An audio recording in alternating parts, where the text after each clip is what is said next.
साधक हो श्री अमृत मंथनेश्वर कल्किदत्त मंदिर, शिरूर, घोडा नदी, जिल्हा पुणे, महाराष्ट्र येथील पंडित चतुर्वेद सायंटिस्ट श्री वत्सवक्षा भगवंत परमहंस परिव्राजकाचार्य श्री काशी विश्वेश्वरानंद सरस्वती महाराज उर्फ कर्डिले यादवराजे यांच्या अमृतवाणीत श्री लिंग महापुराण अर्थात श्री रामलिंग महापुराण कथा रोज सायंकाळी 8 ते 8:30 या वेळेत अवश्य लाभ घेणे. महाकाय सूर्यकोटि समप्रभ निर्विघ्नं कुरु मे देव सर्वकार्येषु सर्वदा. ओम गुरु ब्रह्मा गुरु विष्णु गुरु देवो महेश्वरा गुरु साक्षात् परम ब्रह्म तस्मै श्री गुरुवे नमः. ओम सहस्रीशा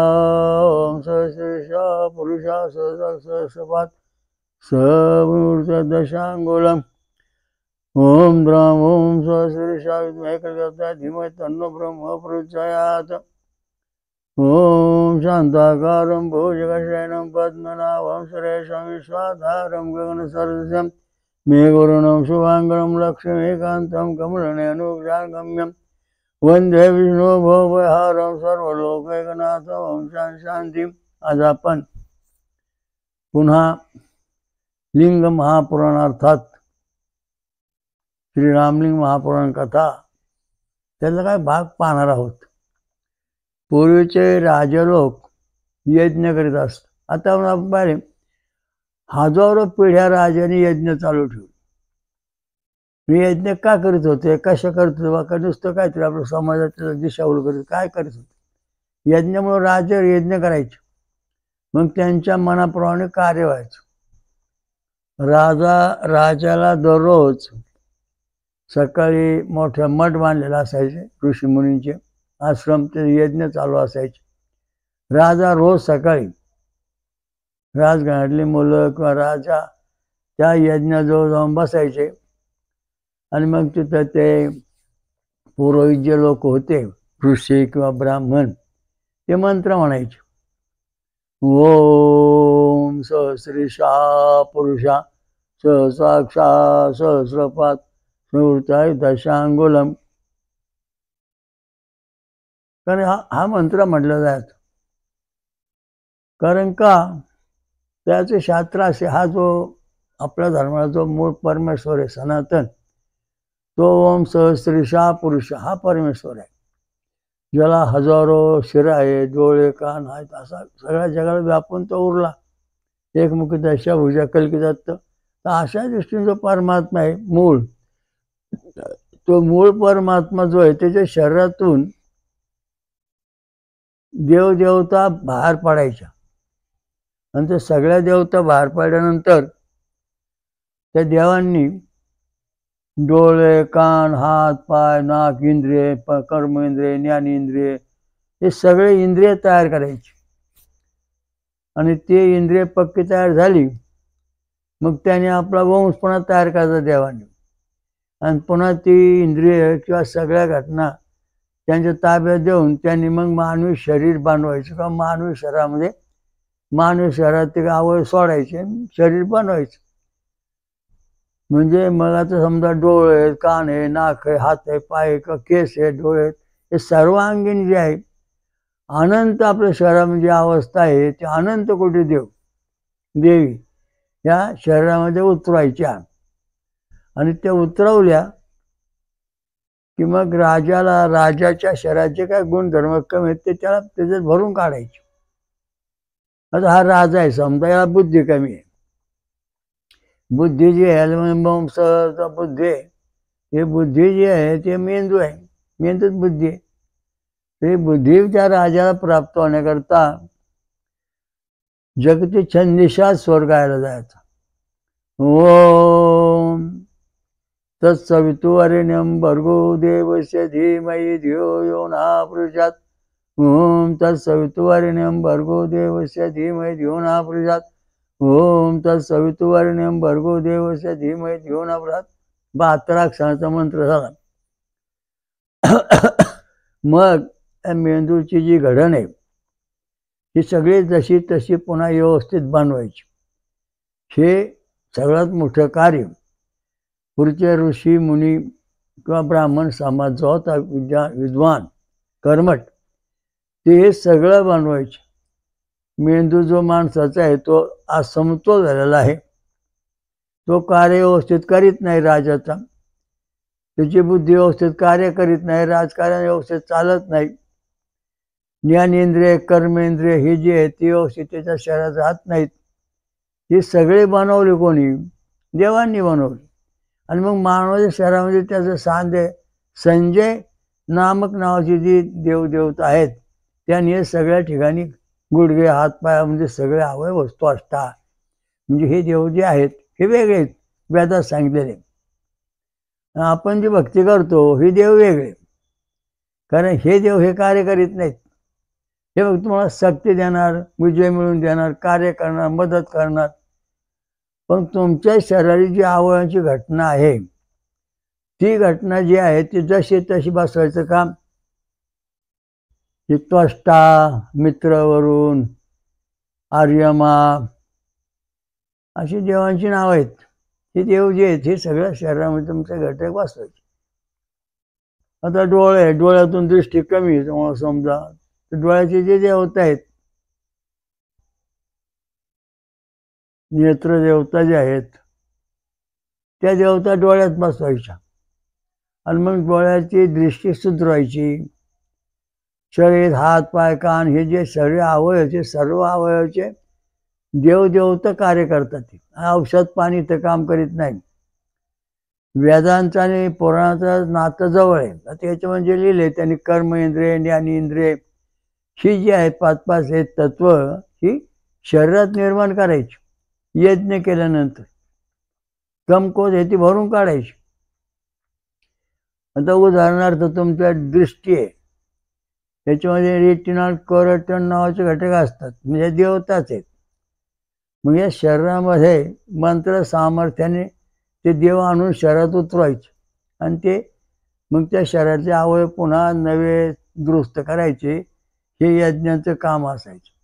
आतापर्यंत जगाच्या आरंभापासून तर कृष्णापर्यंत यज्ञाचं कार्य संपूर्णपणे जगात जबरदस्त चालू होतं.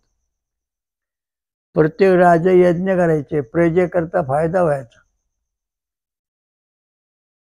या माणसाला मेंदू कोण दिला, नंतर डोळे, कान, नाक, तोंड, जीभ, हात पाय, हृदय, फासळ्या, बरगड्या, पाठीचा मणका, तळपाय, गुडघे, हातपाय कोणी दिले? हे देवाने तयार केले. आणि तेच ते सगळे जे ठळ्या ठिकाणी व्यवस्थित बसून मानवामध्ये मग परमात्मा जीव सोडला आणि मग मानवाला सक्रिय बनवला. हा वेदांचा सिद्धांत आहे. तर मग तशाच तो सगळ्या गोष्टी ह्या राजदरबारामध्ये जे राजे असायचे त्यांची मुलं बाळ असायची. आता अनेक राजांचे वंश वाढत नव्हते, त्याच्याकरता यज्ञ करून हे शरीरावरून ते घटक बनवले आणि मग ते देवदेवता शरीर उतरवले आणि मग झाले. आता उदाहरणार्थ आपलं शरीर आहे, समजा आपला उजवा हात आहे, त्या उजव्या हाताची देवता आहे. तर ती देवता जी आहे उजव्या हाताची, तर ती देवता समजा कार्य करीत असेल तर उजवा हात व्यवस्थित काम करणार, लिहिणार, कार्य करणार. पण त्यातली देवता निघाल्यानंतर तो हात काम करणार नाही. मग आपण औषध पाणी घेणार, तो काहीच करू शकत नाही. तर याच्यात जी देवता आहे, जी पावर ताकद आहे परमेश्वराने दिलेली, वंशात आलेली, ती इथे नाही. आणि ते मिळवण्याकरता राजे लोक काय यज्ञ करायचं, पंच इंद्रिय, कर्म इंद्रिय, ज्ञानेंद्रिय, शरीरातले अवयव, बुद्धिमत्ता, ज्ञान, नंतर शौर्य, विजय, कीर्ती हे सगळं मिळवण्याकरता यज्ञ चालू. आणि त्या यज्ञामध्ये सोमरस पिळा जायचा. सोमरस म्हणजे फळांचा रस, ऊसाचा रस, नारळाचं पाणी, आमरस, फळांचा रस याच्यावर जोर दिला जायचा. कारण देवलोक हे प्रत्यक्ष प्यायचे, यज्ञात यायचे. यज्ञ झाल्यानंतर मग ते देवलोक त्यांचं हवन घ्यायचे. कारण आपण जेव्हा यज्ञात हवन सोडतो तेव्हा ते सोडायला 30 दिवस लागतात आणि 30 दिवसांनी त्या स्वर्गात पोचतो. आता मला अनुभव असा आला की तिथे कलकीदत्त मंदिरात आपण यज्ञ चालतो, तर तिथं इंद्रदेव आले, खाली देवांचे गुरु बृहस्पती आले आणि बरेच देव आले. म्हणले महाराज, म्हणलं काय? आम्ही इंद्र आहोत, इंद्रदेव आहे म्हणे, आणि मला आता या ठिकाणी राहायचं आहे, कारण तुम्ही दिलेलं हवन आम्हाला 30 दिवसाने पोहोचते, आम्हाला 30 सेकंदात 3 मिनिटात मिळालं पाहिजे. म्हणजे ठीक आहे, कसं तर हवन द्या, आम्ही हवन घेऊ. मग ते आपल्या देवळाच्या टेरेसवर बसले सगळे देव, दररोज सकाळी हवन घेतात. म्हणजे पूर्वीचा जो काळ होता तशी अवस्था आपल्या यज्ञाची आहे. मग ही अशी अवस्था त्या राजलोकांची व्हायची. त्या यज्ञामध्ये सगळे ऋषी मुनी सगळ्या देवांना खाली उतरवायचे. मग ते देव आपल्या शरीरातून, परमेश्वराच्या शरीरातून सगळ्या देवता बाहेर पडायच्या आणि त्या देवता पुन्हा आपला वंश तयार करून त्या होमामध्ये यज्ञ सोडायचे. ते देवदेवता त्या देवता पुन्हा संतृप्त झाल्या की माणसांच्या शरीरामध्ये राजाच्या शरीरात प्रवेश करायच्या आणि त्याचा उत्साह ताकद, लढण्याची ताकद सगळं मिळवून द्यायचे. हे कार्य, आता हे कार्य खरं खोटं हे आपण त्यापासून पाहू शकतो. हे जे पंचेंद्रिय, पण कर्मेंद्रिय, ज्ञानेंद्रिय आहेत, हे सगळे उत्तेजित करायचे. हे राजलोकांचं यज्ञाचं काम असं. राजलोकांनी काही ब्राह्मण लोकांना, करू ऋषींना जमिनी दान दिलेल्या आहेत. तिथं तो यज्ञ चालायचा, मठ असायचे, गुरुकुल असायचे, शिक्षण घेणारी मुलं असायचे आणि त्या ठिकाणी ते ज्ञान मिळवून प्राप्त करायचं. आणि हे आता हे कसं काय बुवा, हे जे शक्य आहे, अशक्य गोष्ट शक्य कशी काय होती? आता साधी गोष्ट आहे, एक प्रयोग करून पाहिला. प्रयोग आहे, हे ॲग्रिकल्चर खातं काय करतं शेतीचं, असं एक बाजूला ज्वारी पेरीत आणि दुसऱ्या बाजूने कमकत ज्वारी पेरली जाते, की ज्या ज्वारीच्या ताटांना फक्त तकणस येतात पण भोंडी असतात, त्या ज्वारी तयार होत नाही. आता बघा, माझा विचार करा, फार महत्त्वाचा मुद्दा आहे.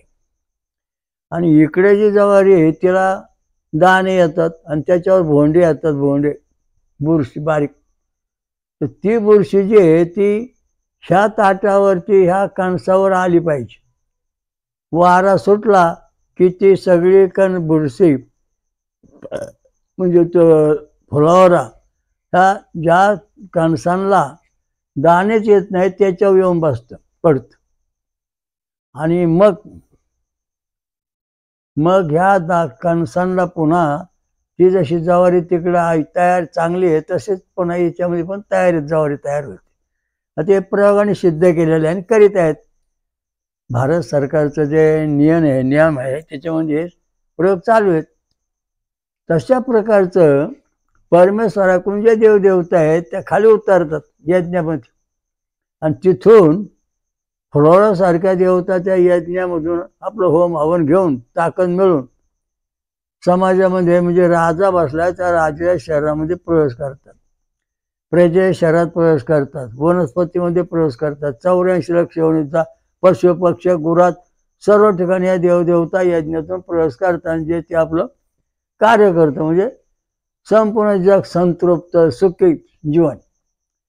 किडा मुंगी पशु पक्षी अगदी सुखी, कारण ते यज्ञातून निर्माण होणारे देवदेवता सगळ्या ठिकाणी पसरतात. याच्याकरता पूर्वी राजाश्रय यज्ञाला असायचा आणि यज्ञशास्त्र आहे ते समजून घेतलेलं नाही.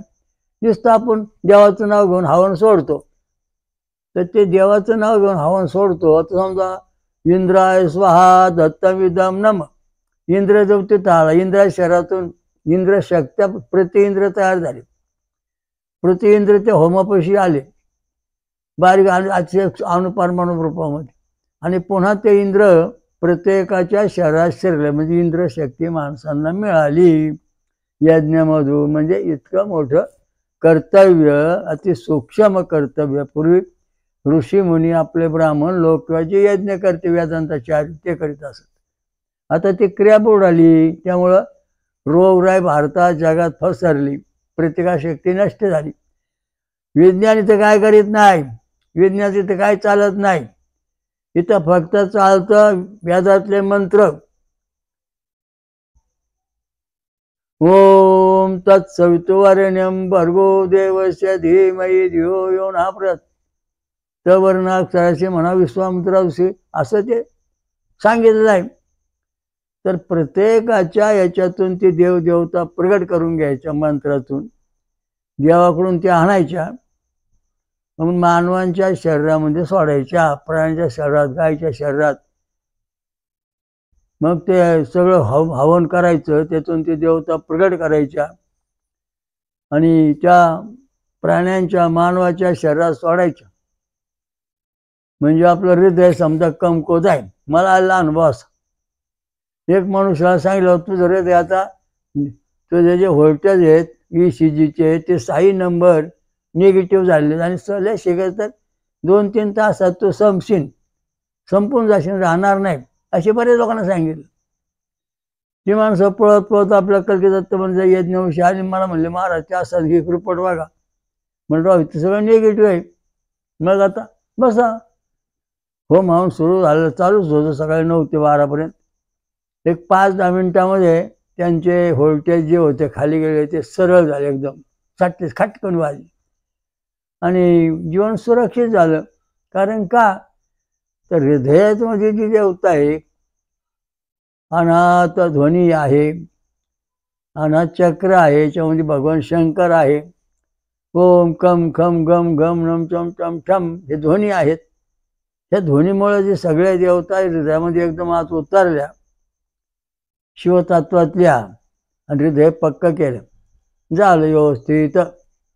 आणि काळडी काम पॉझिटिव्ह झाली. लगेच काळडी दवाखान्यात जाऊन पाहिलं, बाळ पॉझिटिव्ह झाले, चांगले आहेत माणसं. तर हे जे पद्धत होती पूर्वी राजा लोकांची, ती यज्ञ करणे अशी होती. ज्वारीचा फुलावरा जो आहे, तो फुलावरा ज्या ज्वारीला कणस आले ताटाला, पण त्यांना दाणे भरत नाही, त्याच्यावर तो फुलावरा येऊन पडतो. म्हणजे इकडचा प्रयोगाने सिद्ध झालेला आता. आणि तो फुलावरा आला की पुन्हा ह्या बोंड्यामध्ये जसे तसे दाणे तयार होतात. म्हणजे पुन्हा ज्वारी या ठिकाणी पुन्हा फलरूप होऊन व्यवस्थित वाढते, उत्तम तयार होते. तशा प्रकारचं आपल्या शरीरातले सगळे देवता नष्ट झाल्या. आपण आता मारायला लागलो.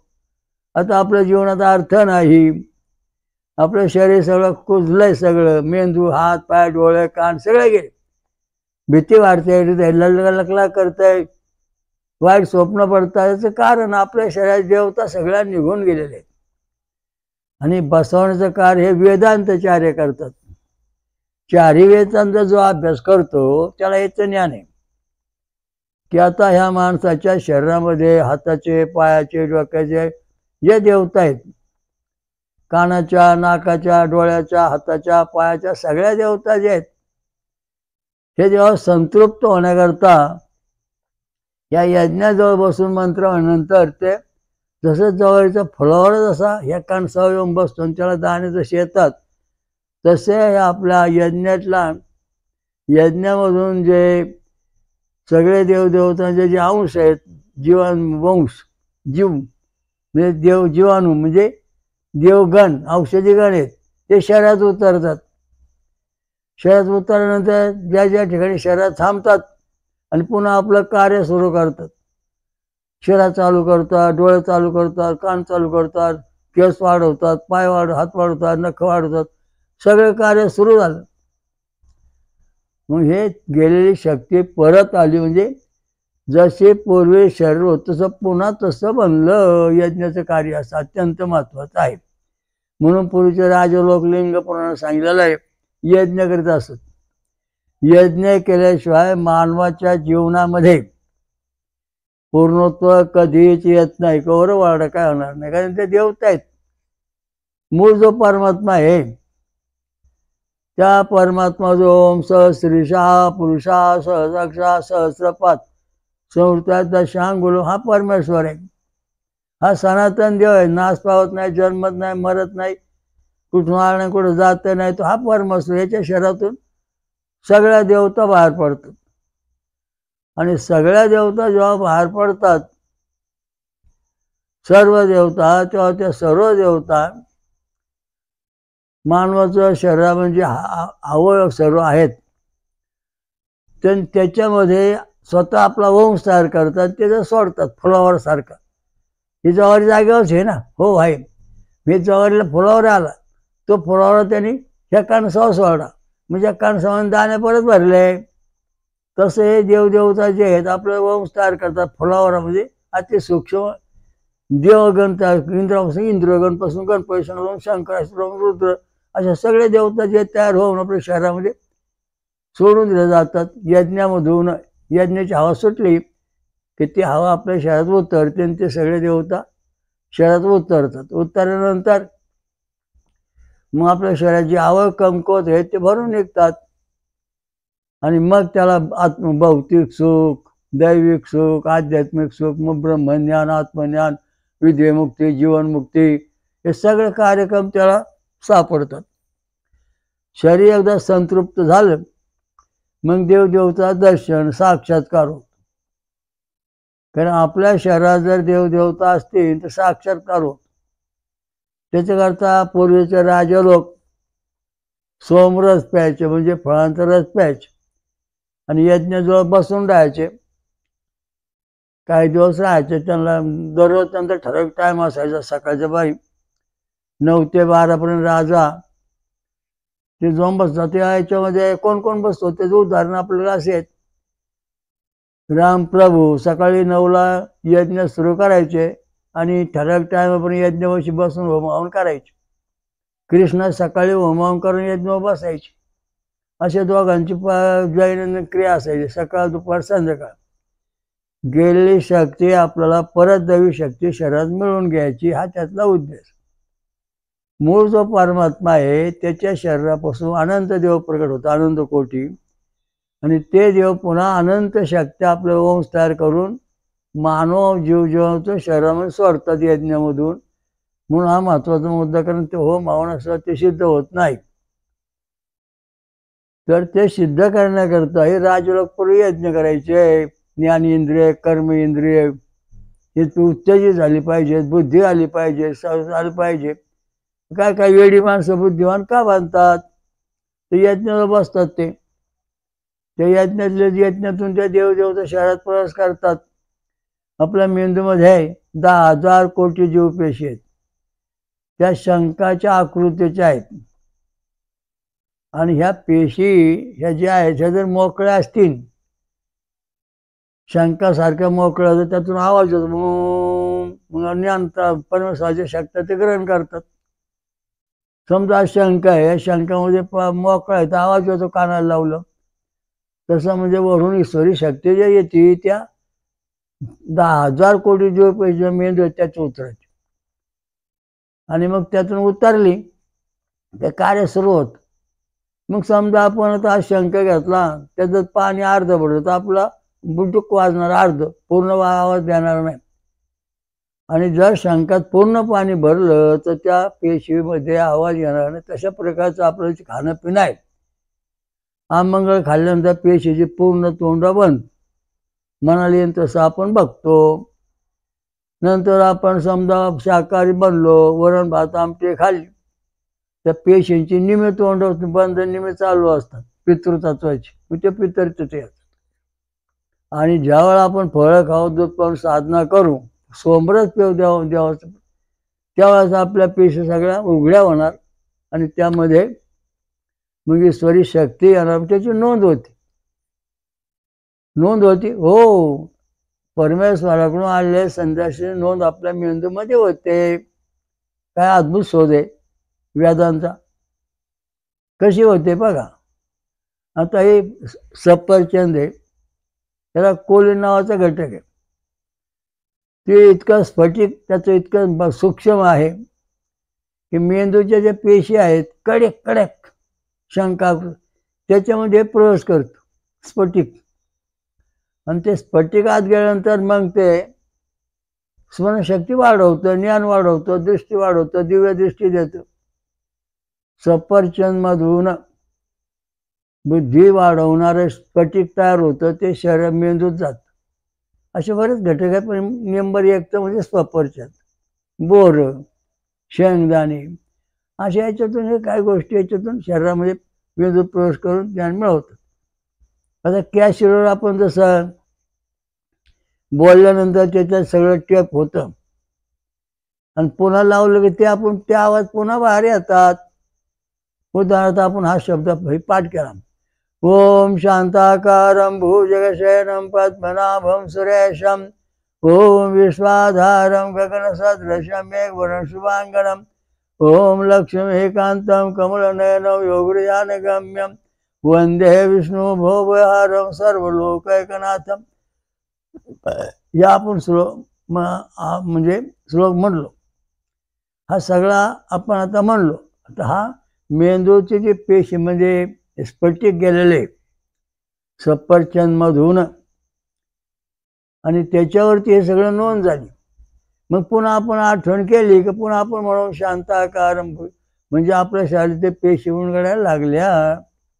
तसं जो मूळ परमेश्वर आहे त्याचं जे ज्ञान आहे, त्याच्यात जी शक्ती आहे, जे सामर्थ्य आहे, इंद्राचं सामर्थ्य आहे, अग्निनारायण सामर्थ्य आहे, सूर्यनारायण सामर्थ्य आहे, नंतर लिंगोक्ता, जीवादया, ब्रह्मादया, नंतर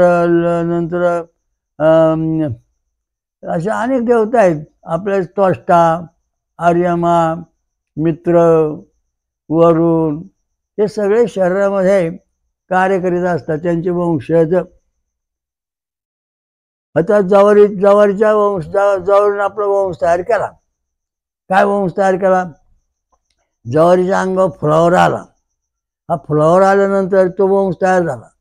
तो फुलावरा तिने सोडला ज्या ठिकाणी कणसाला नुसते बोंडे दाणे नाहीत त्याच्यावर जाऊन ते फुलावरा वाचला आणि मग त्या जवारीला पुन्हा जसे तसे दाणे आले. तशा प्रकार फुलावरा हे तर इथं सिद्धांत आपला सिद्ध प्रयोगाने तसा यज्ञातून देवलोक यज्ञामध्ये आपली फुलावरासारखी वंशक्ती सोडतात यज्ञ जो आल्यानंतर. आणि त्याच्यातून ज्या लहरी आपल्या येतात किंवा जे बारीक कण फुलावरासारखे शरीरात शिरतात देवताचे वंशज ते आपल्या शरीरामध्ये कार्य करायला सुरुवात करतात. म्हणून राजलोक पूर्वी हे यज्ञ करीत असत. संतती होण्याकरता यज्ञ, राज्य मिळवण्याकरता यज्ञ, माणसं चांगली वागण्याकरता यज्ञ, हवेतलं प्रदूषण होण्याकरता नष्ट होण्याकरता यज्ञ, हवा शुद्ध होण्याकरता यज्ञ. म्हणजे पूर्वी गावोगाव यज्ञ असायचे. त्यामुळे रोगराई कमी असायचे. पाऊस वेळेवर पडायचा. आता पाऊस कमी जास्त का पडतो? हवेतलं संतुलन बिघडून गेलेलं आहे. यज्ञ नाही पडत.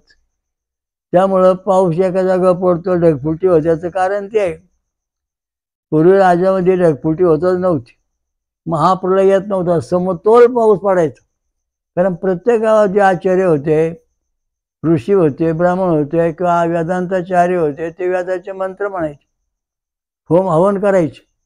होम हवन केल्यानंतर त्या यज्ञातून जवळ फुलावरा येतो तशा प्रकारचे बारीक देवांचे वंशज म्हणजे वंश तयार व्हायचा आणि तो हवेत पसरायचा आणि हवेतलं वातावरण समतोल ठेवायचं. हे वातावरण पूर्वीचं ती पद्धत आता बुडाली. त्यामुळे सगळं संकट जगावर आलेलं आणि सगळं संकट घाबरल्याचं जग आता बुडवून असं होण्याचं कारण आहे प्रत्येकाने आपल्या घरी अग्निहोत्र करायचं म्हणजे तुम्हाला हे सगळं मिळेल. घाबरायचं कारण नाही. समजून घ्या कसं करायचं. तर सांगायचा मुद्दा पूर्वी जे लिंगोक्त देवता, जीवादाय देवता, त्वष्टा देवता, सुनव देवता, सुनकुमार देवता, नासत्या देवता, या अशा देवदेवता जे आहेत सगळ्या त्या प्रत्येकाच्या शरीरामध्ये नासत्य म्हणजे अश्विनी कुमार हे मानवाच्या शरीरामध्ये किंवा प्रत्येक प्राण्याच्या शरीरामध्ये औषध देवांचे वैद्य येते. मग या आपल्या शरीरातून अनंत अश्विनी कुमाराच्या शक्त्या तयार करून हवेत सोडायच्या. त्या अनंत अश्विनी कुमारापासून फळासारखे बारीक छोटे आपले वंश तयार करतात आणि ते वंश जे आहेत ते वंश देवता जे आहेत जीवाणुकण म्हणजे देवगण, औषधीगण हे तयार होऊन माणसाच्या शरीरात, जीव प्राण्याच्या शरीरात, गुरावासराच्या शरीरात, शेतावाडीत पसरतात आणि मग त्यामुळं ते रोगराई हटते, माणसाला सुख शांती मिळते. म्हणून यज्ञ महत्वाचा आहे. यज्ञाशिवाय जगामध्ये सुख शांती मिळणार नाही. नुसत्या गप्पा मारून काय होणार नाही. गप्पा मारून गप्पा होऊन बसाल, काय करू शकत नाही. कारण औषधाचं इंजेक्शन दिल्यानंतर माणसाला तरतरी येते. कारण त्या इंजेक्शनमधून किंवा स्लाईनमधून ते घटक शरीरात सोडले जातात. मग माणसाला तरतरी येते की नाही. तशा प्रकारचं हे जे देवदेवता आहेत ह्या सगळ्या शरीरात जर आल्या तरी तुमच्या औषधं पाणी लागू पडतील, तशी लागू पडत नाहीत. समजा तुमचं डोकं दुखतंय आणि डोकं दुखतंय, डोक्यातल्या देवता निघून गेल्या, तेव्हा डोकं दुखायला लागलं, डोकं थांबत नाही, कायम दुखतंय. मग डोक्यातली जे देवता आहे विराट,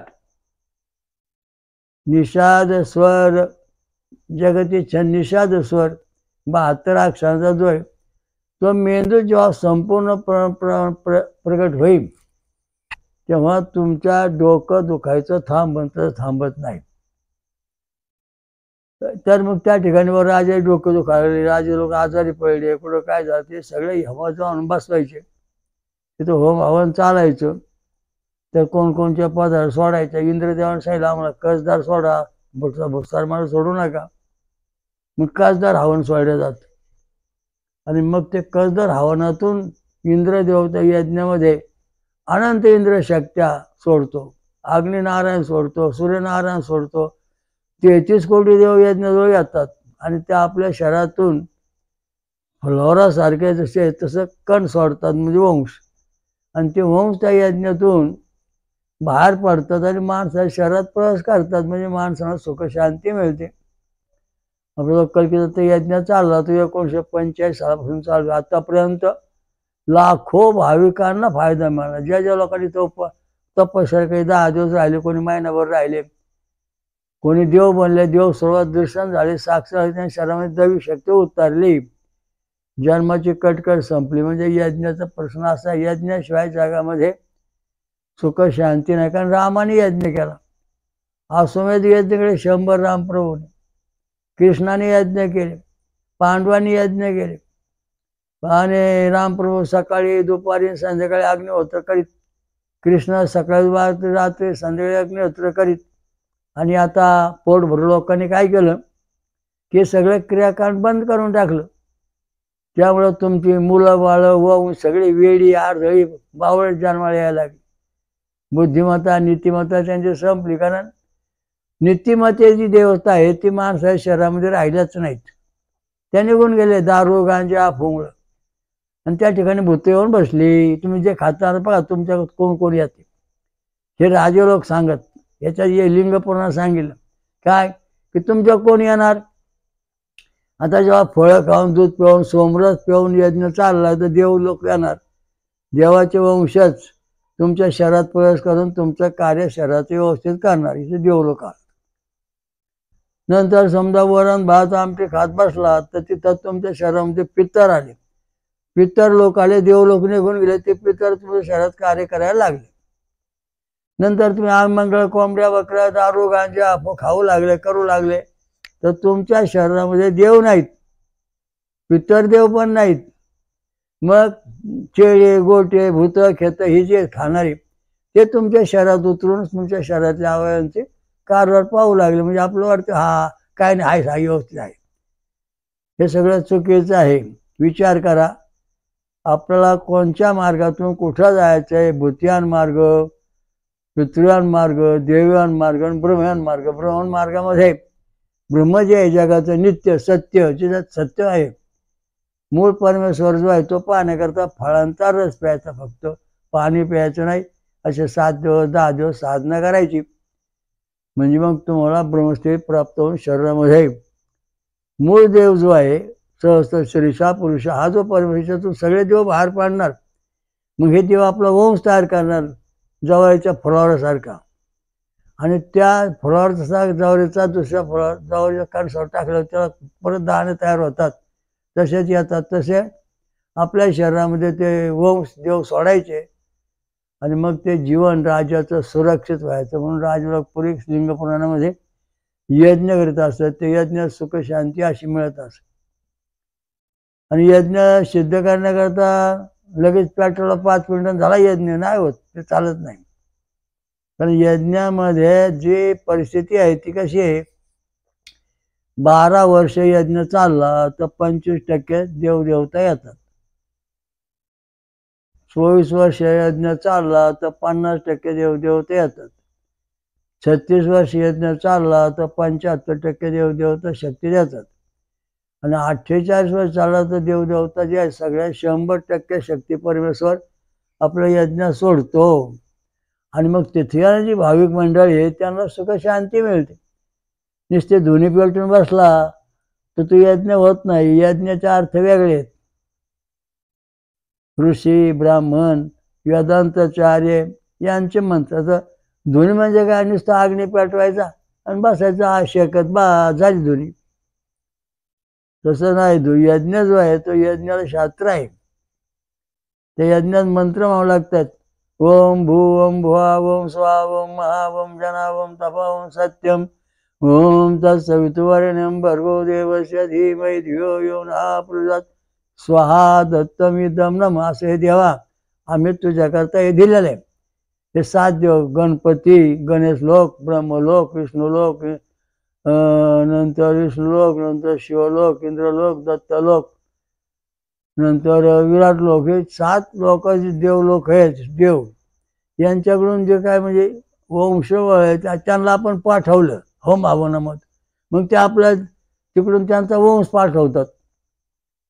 सूक्ष्म वंश जवळच्या फुलासारखा तो वंश आपल्या यज्ञाजवळ आला की तो वंश आपल्या आपण बसल्या यज्ञावर बसलेलो आहोत होम हवन करणारे त्यांच्या शरीरात ते प्रवेश करतो. मग आत्मज्ञान, ब्रह्मज्ञान, सुखशांती, समाधान हे देवता आपल्या शरीरात तयार करतात. आणि त्यामुळे ते ज्ञान होतं. ऐश्वर, संपत्ती, उत्साह सगळ्या गोष्टी वेदात सांगितलेल्या आहेत. त्याच गोष्टी लिंग पुराणात पण अतिशय स्पष्ट सांगितलं की पंचकर्म इंद्रिय, पंचज्ञान इंद्रिय ही जी आहेत हे सगळे चालू केले जातात. देवामुळं चालू होतात, देवापासून निर्माण होतात. आणि देव आपल्या शरीरात सोडतो त्यामुळं आपल्याला सुख शांती समाधान मिळते. म्हणून यज्ञ अत्यंत महत्त्वाचा आहे. आता काय ठिकाणी 100 यज्ञ 200 यज्ञ केले जातात. खूप माणसं यज्ञाला बसतात. त्या ठिकाणचं वातावरण पवित्र बनतं. तिथे गेलेली माणसं सुख शांती समाधान जगतात. आणि ज्या ठिकाणी यज्ञच होत नाही ती माणसं कायम दुःखी असतात, त्यांना सुख शांती मिळत नाही. कारण यज्ञ हा महत्त्वाचा मुद्दा आहे. ज्या ठिकाणी यज्ञ चालू असेल कायम स्वरूपाचा, पण तो धुनी नव्हे. धुनी लावली, वाशी लावली, रोज लाकडं टाकली, धुनी पेटवावी, ते यज्ञ नाही होत. ते चालला अग्निनारायण. निगेटिव्ह पॉझिटिव्ह नाही. तो पॉझिटिव्ह यज्ञ म्हणजे ओम तत्सवितुर्वरेण्यं हा मंत्र, गायत्री मंत्र म्हणून स्वाहा दत्तमिदं असा पवित्र मंत्र हो म्हणून सोडल्यानंतर त्या ठिकाणी जे 7 देव आहेत, 7 लोक आहेत देवातले, तिथून सगळी दैवी शक्ती, मूळ परमेश्वर शक्ती यज्ञामध्ये येते. आणि मग तिथं जे यज्ञ करते ऋत्विज आहेत किंवा जे साधू संत आहेत त्यांना मिळते, किंवा जे काही भाविक असतील त्यांना प्राप्त होते, त्यांना सुख शांती मिळते. आता काय लोकांना भूतं दिसतात, वाकडे तिकडे चित्र विचित्र मंडळी दिसतात, हे सगळं भीती वाटते, रात्री वाईट स्वप्न पडतात, कार्य होत नाही. याचं कारण का, तर आपल्या शरीराची दैवत आहेत. ती दैवत परिपूर्ण निघून गेलेली आहे. त्या ठिकाणी भूतांची दैवत येऊन बसले आहेत, त्यामुळे आपल्याला ते दिसतात. आता एखादी गाडी आहे, त्या गाडीवर ड्रायव्हर बसलाय चांगला आणि तो निघून गेला आणि दुसरं येडा मग तो ड्रायव्हर जागा बसला म्हणजे आपल्याला त्या ड्रायव्हरची भीती वाटते. मग गाडीचं का ॲक्सिडेंट सांगता येणार नाही, कसं काय चालायचं माहीत नाही. तशा दृष्टीने आपल्या शरीरामध्ये ही वाईट दैवत येऊ नयेत, चांगली दैवत यावी शरीरामध्ये. म्हणून वेदांच्या मंत्राशिवाय हे सिद्ध होत नाही. कुठले मंत्र इथं चालत नाहीत. मनाच्या कल्पनाचे मंत्र चालत नाही. भगवान परमेश्वरापासून जे वेद निर्माण झाले ऋग्वेद, साम, अथर्व, त्या वेदातल्या ज्या देवता आहेत ओम सहस्रीशा पुरुष हा जो मूळ परमेश्वर आहे, आणि तो परमेश्वर जो आहे त्याच्यापासून जे अनेक देवता, अनंत कोटी देवता प्रगट झाल्या, आणि त्या देवतापासून फ्लॉरासारख्या जवळच्या वंश देवता तयार झाल्या, आणि त्या मानवी शरीरात सोडल्या कार्यकारी राहिल्या. त्या निघून गेल्यानंतर मग आपलं दुःख होतं, त्या परत आपलं मिळवण्याचा यज्ञाशिवाय होत नाहीत, म्हणून ते करावं लागतं. आपण आपलं कुळदैवत, भक्ती मार्ग हे सगळं पाहतो, गुरुमार्गात दैवत किंवा सगळ्या दैवताकडे जातो. जी ती दैवत तुम्हाला 100% कार्य करण्याकरता शक्ती देत नाही. मग फक्त एकच देतो तो सहस्रीशः पुरुषा, सहस्रीशः पुरुषा, सहस्रपात हा जो परमेश्वर आहे त्याच्यापासून हे सगळं आपला प्राप्त होतं. मग बाकी देवदेवता त्या सहकार्य करून त्या आपल्या शरीराचा उपयोग करतात. तर हे जवळचं फ्लॉवरचं उदाहरण परत ऐका. ही जवळचा पाट इथं पेरलाय, त्याला चांगली कणसं येतात, त्याला चांगला फुलावरा येतो. दुसरा एक पाट पेरला, तिथं जवारी आली, पण त्यात नुसती कणसं आली, त्याच्यामध्ये दाणे भरत नाहीत. मग ह्या जवारीवरचा जो म्हणजे फ्लॉवर आहे तो ह्या कणसावरती वायूमार्फत म्हणा किंवा त्या माशामार्फत कशामार्फत आणि त्या कणसा आला की पुन्हा या कणसाला सुद्धा जसे तसे दाणे तयार होतात. तशा प्रकारच्या यज्ञामध्ये जे आपण मंत्र म्हणतो त्या मंत्राची शक्ती यज्ञामध्ये उतरते. देवता सगळं आयुष्यात सुगुण सोडतात आणि मग आपल्या शरीरामध्ये उतरतात. त्याला पुरावा काय तुमच्याकडं? आमच्या शरीरामध्ये देव उतरले का नाही पुरावा काय? एकाने विचारलं. म्हणजे त्याला पुरावा आहे, आपण संशोधन केलेलं आहे, ओरडायचं काही कारण नाही. तुमचा आज ECG काढा. किती आहे? तीन ECGचे खाली डोके गेल्यात, 1-2 अर्धवट आहेत, आणि हे सगळे ECG ह्याचे 3 mm आहे. ठीक आहे, मग तुम्ही यज्ञाला येत चला. असं 40 दिवस, हा महिना 2 महिना तो सारखा यज्ञाला आला.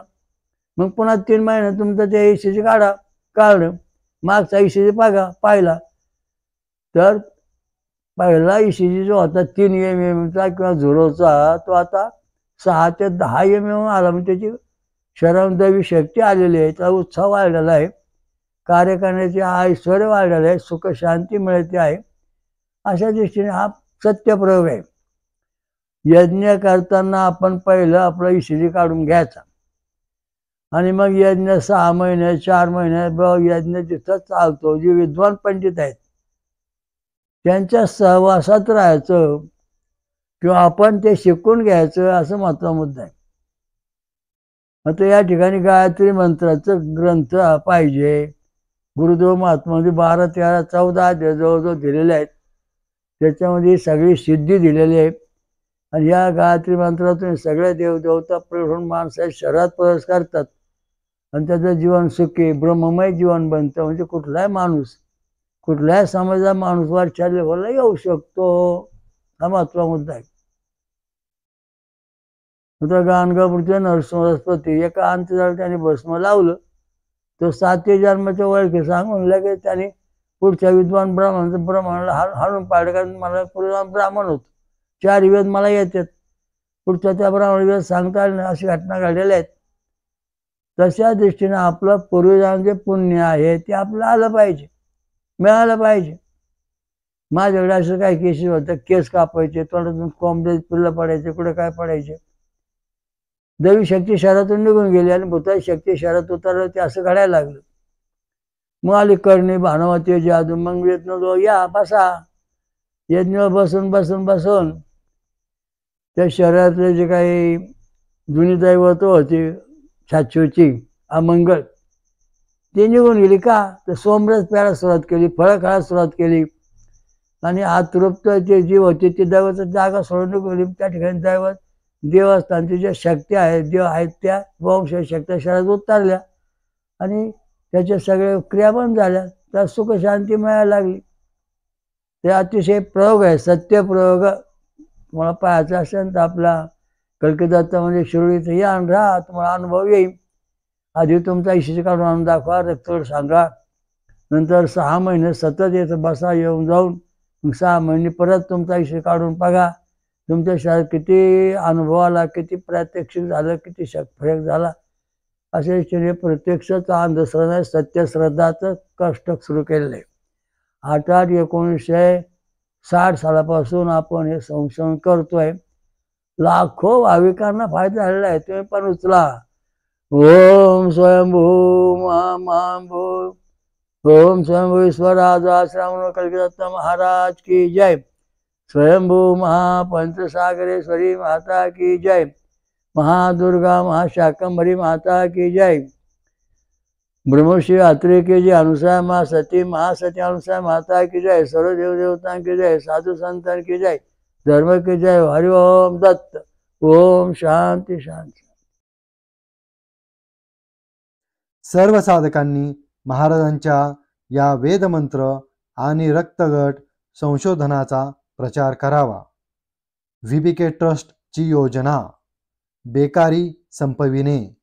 वेदमंत्र आणि रक्तगट प्रचार करा. समाजाकडून मदत होते. जगभर घरोघरी प्रचार करा. अधिक माहितीसाठी पुढील पत्त्यावर भेट देणे किंवा संपर्क साधणे.